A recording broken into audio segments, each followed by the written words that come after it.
پھر اب یہاں سے آگے آغاز ہوا، آغاز سفر ہے یہاں سے۔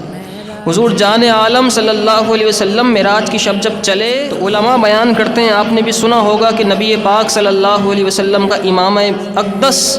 ایک درخت کی ٹہنی سے لگا تو وہ درخت کی ٹہنی ہلنے لگی۔ حضور سفر معراج پر تشریف لے گئے، واپس آئے تو وہ ٹہنی جو ہلنا شروع ہوئی تھی ابھی تک اس کی حرکت اور جنبش ختم نہیں ہوئی تھی۔ حضور پورا سفر معراج کر کے تشریف لا چکے تھے، لیکن میں یہاں کچھ اور سوچتا ہوں۔ میں یہ کہتا ہوں کہ جب نبی پاک صلی اللہ علیہ وسلم سفر معراج کے لیے تیار ہوئے ہوں گے، دولہا بنے ہوں گے اور حضور رب کی ملاقات کے لیے چلے ہوں گے، امامہ زیب تن کیا ہوگا، تو ٹہنی امامے سے ٹکرائی نہیں تھی، بلکہ ٹہنی نے آگے بڑھ کے حضور کے امامے کا بوسہ لیا تھا، حضور کے امامے کا بوسہ لیا تھا۔ اور بوسہ لینے کے بعد جو جنبش اس میں پیدا ہوئی تھی وہ دراصل یہ تھا کہ حضور کا اس نورانی اور روحانی امامے کا بوسہ لینے کے بعد وہ عالم وجد میں آ گئی تھی،